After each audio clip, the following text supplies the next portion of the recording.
All right, so let's move on to social stratification. Classes and castes. This descent from a Foro family that owns land in one of the small native holdings assures kin ties and the influence needed to secure state patronage. The old African Creole families that figured prominently in the history of the islands in the 17th and 19th centuries still control politics and resources. Achieved status through education is important but depends on patronage. It is rare for non-Foros to advance through education alone. Thrift and hard work may advance the economic status of small farmers, traders, and fishers, but their low status gives these people little access to credit. Decades of economic stagnation and the fact that most resources are fueled through the state restrict people's opportunities to achieve social and economic mobility. Workers on the plantations are the most marginal citizens in social and economic terms. Let's look at the symbols of social stratification. On an island with no locally produced consumer goods, travel and access to the outside world are symbols of high status. Educating one's children, and shopping in Lisbon or Gabon are symbols of power and status. Participation in traditional religions and dance societies is a symbol of status that is being eclipsed by the adoption of the Western consumer culture. Let's move on to the political life. Government. After 15 years of rule by Marxist Party, the Movimento Liberado de Sao Tome a Principe, the country became a multi-party democracy in 1990. There is an elected National Assembly headed by a Prime Minister, a judiciary, and a president who is the head of state. Three main parties vie for power and the ability to dispense government resources and patronage. While political expression was restricted under the former state, there is now a fervent and active political debate carried out in the photocopied newspapers and broadcasts, radio and political rallies, and word of mouth. Let's move on to the political leadership. There are three political parties: the MLSTP and the MLSTP. I'm sorry, most of these parties, the terms of these parties are in Portuguese, and unfortunately, I don't want to butcher them. So I'm just going to move on to the political. So the political officials who seek power within and between these parties have been the same persons since 1975.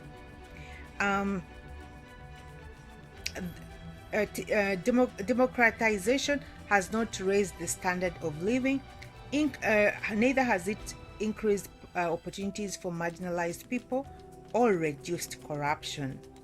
The social problems and control. Petty theft and latency are caused by poverty and frequent shortages of consumer goods, but violence is rare. Military activity. The armed forces consist of a small army and a police force with 600 members. For defense, the country previously relied on Cuba and Angolan troops. It is assumed that foreign troops are no longer present.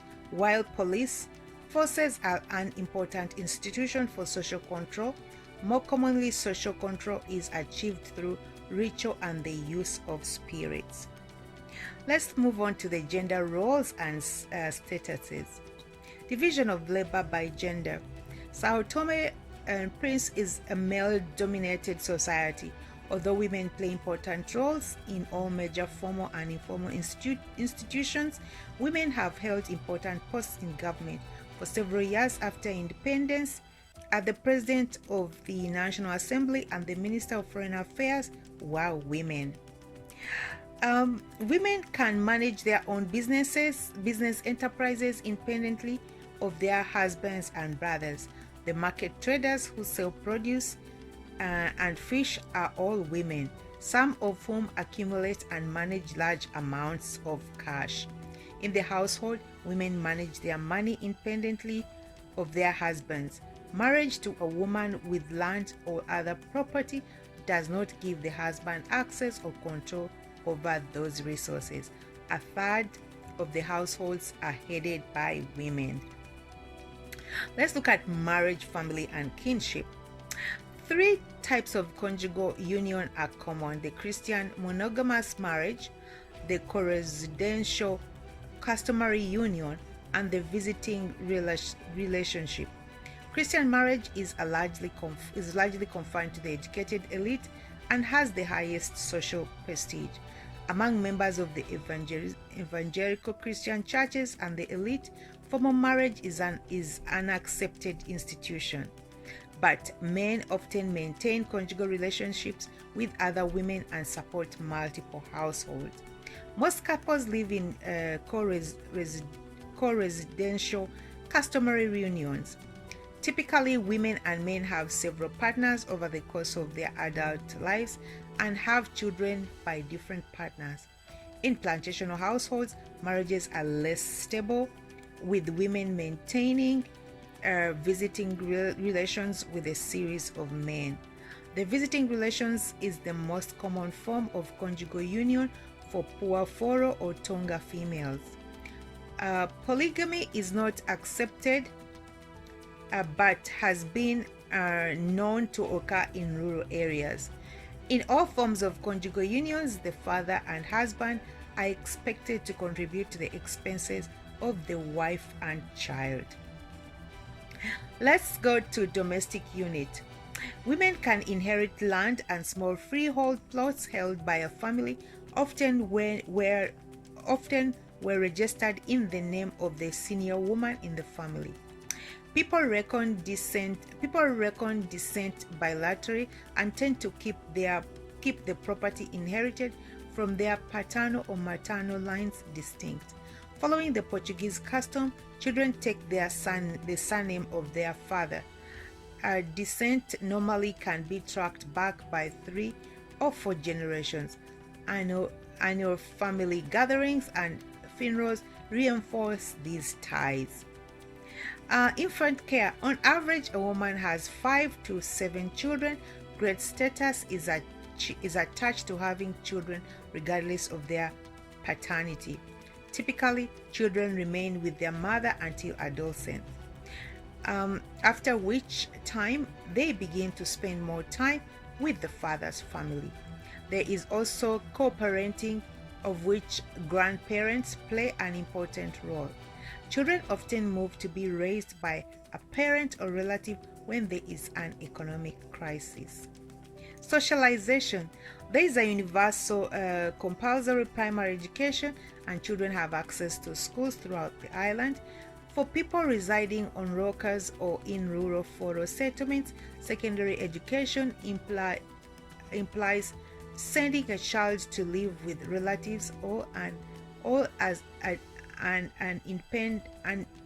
dependent in an urban family. Higher education. There is no institutions of higher education on the island. Many high school graduates want to receive a university education abroad, but few can afford it. Etiquette. Manners and etiquette are considered important, and greeting a person and inquiring about his or her health and family is essential in social encounters. Recognizing and paying deference to the status of a person is important.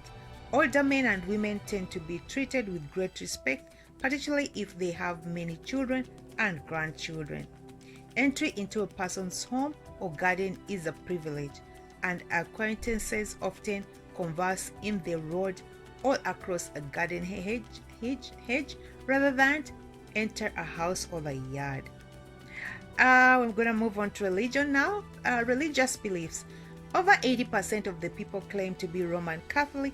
Less than 3% are evangelical Christians, and 1% are Seventh-day Adventists. There are 12 Catholic parishes and a cathedral in the capital. The roots of Catholicism go back to the 15th century. There is a deep and widely held set of spiritual beliefs derived from the religions of African coastal societies. These beliefs centered on the spirits of ancestors and the spirits that reside in sacred places. Places containing the remains of hastily buried persons are considered dangerous, and people leave offerings to those spirits to permit them to farm nearby. Spirit rituals often center on the healing and the appeasing spirits that have been forgotten or wish to return to the world of the living. Religious practitioners. People also belong to social religious brotherhoods. There are few native priests, with most being sent from Europe. Religious festivals organized around the patron saints of towns and parishes are a feature of the annual religious calendar, and people may travel from other parts of the island to attend. Religious brotherhoods and sisterhoods play an important role in organizing these ceremonies and festivals. The most important Catholic rituals are baptism and the wake, followed by funeral mass. Other sacraments are rarely observed. Pharaohs have a communal religious ritual called Njabi, in which an entire neighborhood of village gathers to drum, dance, and witness spirit possession.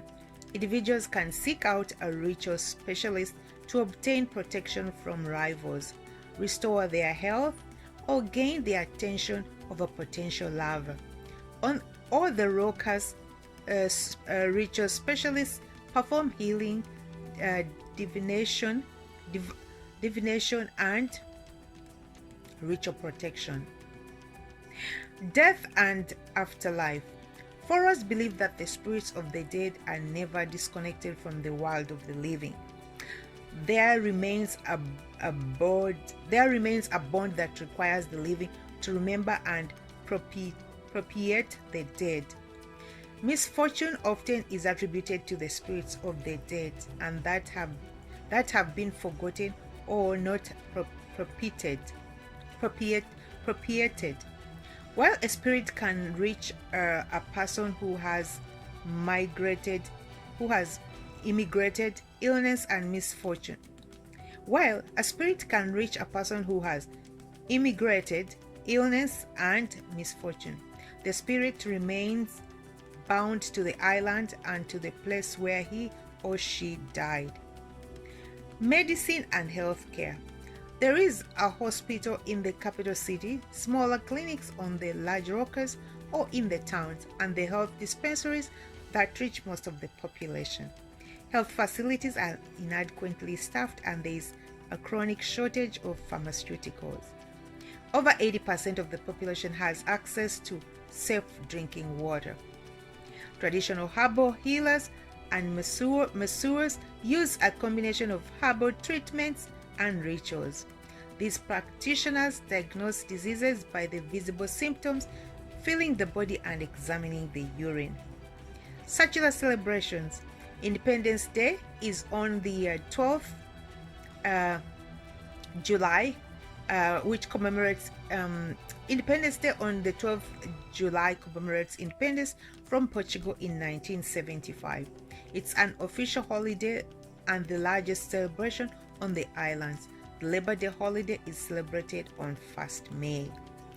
Let's move on to the humanities and the arts. Support of the arts. There is a national theatre company that plays in Foro. It has a wide following but limited financial support from the government. It has a wide following but limited financial support from the government restricts the number of dramas that are performed. Literature. Poetry is the most highly developed form of literature expression. Francisco Tenalero or Alda Grasa do Espiritu Santo are among the most noted published poets. Historic events are often the subject of local poetry. Tomás Ribas is among the better-known writers of folk tales and short stories. Let's move on to the graphic arts. Pascual Villegas Vilte, Almada Negreiros, and Viana da Monte painted folk scenes with artistic and historic value. Artists today who combine traditional folk art themes with an abstract expressionist style exhibit at the Francisco Terreiro Culture Center at the National Museum. Let's move on to the performance arts. Dance and drama are widely practiced and appreciated. Folkwear pageants such as the Danco Congo and the Chilio are interpretations of the 16th century Portuguese historical plays. They are performed by masked performers in colorful attire and accompanied by drums, flutes, and dancers. Other dance forms include the Twitter and the Bulawe, both of which are organized and performed by dance societies. Older, more sedate dance forms such as the Usura and Sokope are performed rarely. Let's look at the state of the physical and social sciences. The physical and social sciences are supported. The physical and social sciences are not supported, as there is no institution of higher education. The little research that is done is primarily in the areas of environmental science and social studies related to the economic development of social welfare projects. Expatriate scientists and Sao Tomenians trained abroad and funded through development assistance carry out these projects. There is a national library. Alright, so I believe we've come to the end of our fun and interesting facts about this beautiful island of the continent of Africa, read to you by yours truly, Christine, courtesy of Exhibit Africa Ubuntu Initiative, compiled by everyculture.com. I want to thank you so much. You can also get the other countries that you probably have missed on my YouTube channel, and while you're there, kindly subscribe. Thank you and ciao for now.